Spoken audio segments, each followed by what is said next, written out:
여러분 중에 혹시 목회자든지 성도든지 능력 전도가 안 되는 분들이면 걱정하지 마시라는 거예요. 걱정하지 말라. 이미 언급했듯이 믿는 자들에게는 권세가 주어져 있어요. 그러므로 믿음으로 계속 병든 자를 위해서 기도하세요. 뭐 낫든지 안 낫든지 믿음으로 계속 병든 자를 위해 기도하면서 치유와 축사를 위한 믿음을 키워 나가십시오. 그렇게 하되 그 분야의 은사를 받은 사람과 비교하지 마세요. 그 분야의 은사를 받은 사람과 비교해서 낙담하거나 절망하지는 마십시오. 그 대신 교회 안에서 그리고 전도팀 안에서 하나님이 주신 자기의 은사를 통해서 자기가 할 수 있는 일을 하시면 되는 거예요. 여러분 믿습니까? 여러분 그것이 여러분을 향한 하나님의 뜻이라는 것을 아셔야 됩니다. 여러분 이것은 성경에 대한 성경의 명백한 가르침입니다. 성경이 우리에게 주는 명백한 지침입니다. 이에 대해서 바울은 이렇게 말했어요. 고린도전서 12장 4절에 11절이니까 은사는 여러 가지나 다 같으니라는 거 아니에요. 다 은사는 여러 가지나 성령은 같고 직분은 여러 가지나 주는 같으며 또 사역은 여러 가지나 모든 것을 모든 사람 가운데서 이루시는 하나님은 같으니 각 사람에게 성령을 나타내시면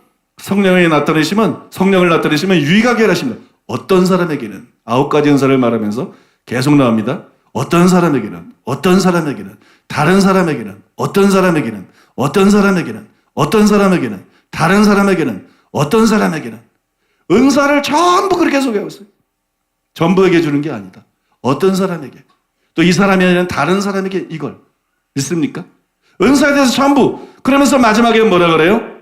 이 모든 일은 같은 한 성령이 행하사 그의 뜻대로 각 사람에게 나눠주시느니라 그렇게 말했어요. 또 베드로도 이렇게 말했습니다. 베드로전서 4장 10절에 보니까 각각 은사를 받은 대로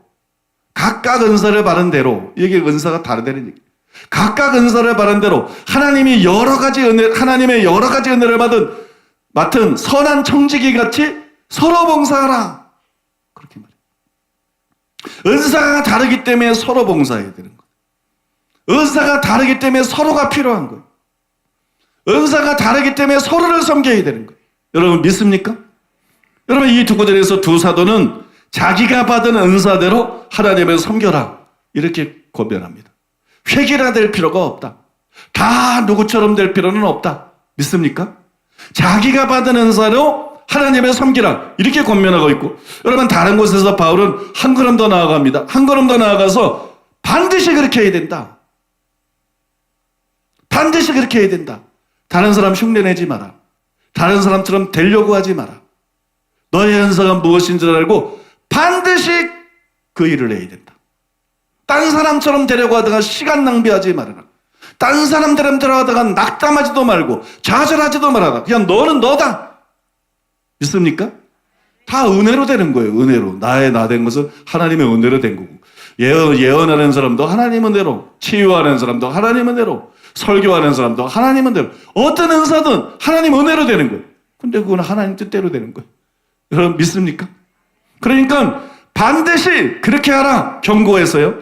로마 12장 3절이와 8절에 보면 내게 주신 은혜로 말미암아 너희 각 사람에게 말하니 마땅히 생각할 그 이상의 생각을 품지 말고 오직 하나님께서 각 사람에게 나눠주신 믿음의 분량대로 지혜롭게 생각하라. 우리가 한 몸에 많은 지체를 가졌으나 모든 지체가 같은 기능을 가진 것이 아니니 참 중요한 말이죠. 자기 믿음의 분량을 알고 하나님이 자기 주신 믿음의 분량을 알고 딴 사람 흉내내려고 그러지 말아라. 딴 사람과 비교하지도 말아라. 믿습니까? 그러면서 이유가 뭐라 그래요? 몸에 많은 지체가 있어요. 몸은 하나인데 그죠? 많은 지체가 있죠. 눈, 코, 입, 귀, 손, 발, 뭐 장기도 뭐 많죠. 그죠? 응? 간장, 된장, 고추장 아무튼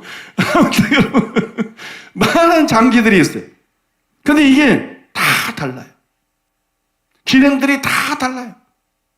그리고 눈만 다 밖에 있으면 괴물이에요. 손만 다 달려있으면 네팔 가서 살아야 돼. 손만 많으면 네팔 가서 살아야 되고 아무튼 여러분 아재 개그가 잘 안 통하네.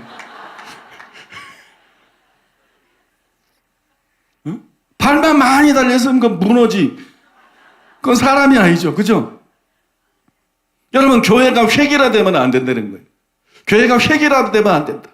또 교회가 획일화를 강요해도 안 된다. 교회는 예수 그리스도를 머리로 하는 그리스도의 몸의 지체들의 모임이기 때문에 눈은 보는 것만 잘하면 되는 거예요. 귀는 듣는 것만 잘하면 되고, 입은 말만 잘하면 되는 거예요. 코는 냄새만 잘 맡으면 되는 거예요. 믿습니까? 각자 여러분 기능들이 다르다는 거예요. 우리가 한 몸에 많은 지체가 가졌으나 모든 지체가 같은 기능을 가진 것이 아니니, 이와 같이 우리 많은 사람이 그리스도 안에서 한 몸이 되어 서로 지체가 되었느니라. 우리에게 주신 은혜대로 받은 은사가 각각 다르니, 혹 예언이면 믿음의 본성으로, 혹 섬기는 일이면 섬기는 일로, 가르치는 자면 가르치는 일로, 쭉쭉쭉 다 읽을 필요 없죠. 계속 그 얘기하고 있어요. 성경에 나타난 하나님 뜻은 명백합니다. 다른 사람 흉내내려고 하지 말아라. 다른 사람과 비교하지도 말아라. 다 나에게 하나님이 어떤 부르심을 주었으며 나의 은사가 무엇인지를 알고 그 은사를 통해서 하나님을 섬겨라. 다 똑같은 일을 하면 교회가 뭐가 되겠느냐? 다 똑같은 일을 하면 어떻게 예수님이 하신 일을 교회가 할 수 있겠느냐? 믿습니까? 자기 부르심대로 하나님을 섬기라는 것이, 제가 읽은 케네스 긴 목사님 책에도 같은 경고들이 나옵니다. 세계적인 치유 연설을 받은 한 유명한 목사님이 있었어요. 이분은 치유가 엄청 강력한데 가르치는 은사가 없어요. 근데 병은 막 엄청난 병자들이 났는데 설교 잘하는 사람이 너무 부러워. 그러니까 가르치는 은사가 없는데도 자기도 다른 교사처럼 막 그렇게 가르치려고 그러다가 이단서설에 빠졌잖아요. 오류에 빠졌잖아요. 그래서 그는 결국 일찍 죽었습니다. 핵임 목사님은 그 예를 들면서 자기 부르심에서 벗어나서 다른 사람처럼 사역하려고 하면 단명할 수 있다.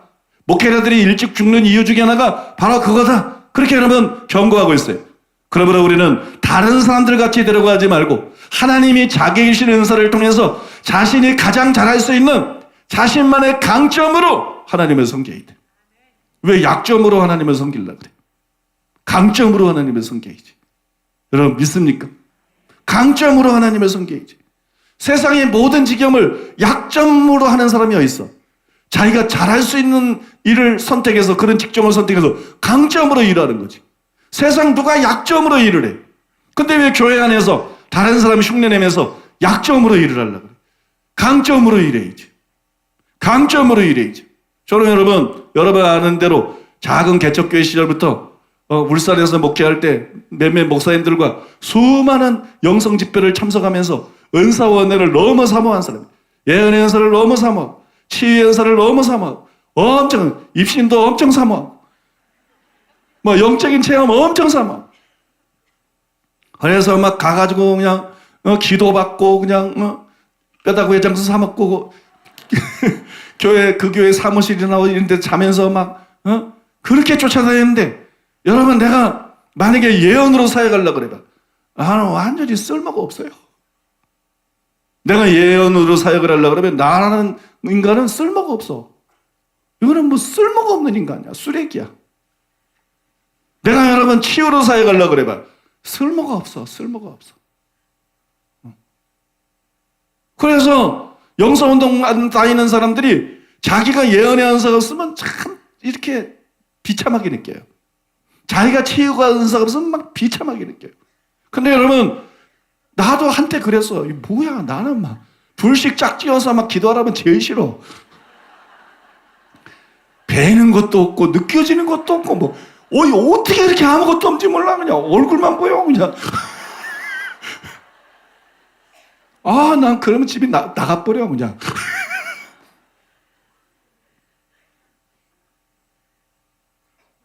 여러분, 그 영성 집회에 막 쫓아다닐 때 하나님의 성령께서 저에게 몇 차례를 강력하게 말했어요. 치유 은사가 제일 중요한 게 아니다. 예언의 은사가 중요한 게 아니다. 내가 가지고 있는 말씀의 은사가 훨씬 더 중요하다. 내가 가지고 있는 말씀의 은사가 훨씬 더 중요하고, 너 봐라. 치유 은사를 가진 사람보다, 말씀의 은사를 가진 사람보다 내가 훨씬 위대한 일을 할 것이다. 그때는 여러 번 내가 하도 그래도 집착하니까 여러 번 나에게 말씀했어요. 나는 말씀의 은사가 있으니까 말씀을 통해 가지고 여러 번 나에게 말씀했어요. 근데 여러분, 그로부터 10년, 20년이 지났어요. 그러면 어떻게 됐습니까? 그 당시 여러분 영성 집회 쫓아다니면서 환상 잘 보고 치유 잘하고 막 체험, 그 사람들 다 그 사람들이 아무것도 아니야. 그 사람들은 여전히 10명, 20명이야. 우리 교회는 뭐 그 교회하고 아예 비교가 할 수 없는 교회가 돼버렸어.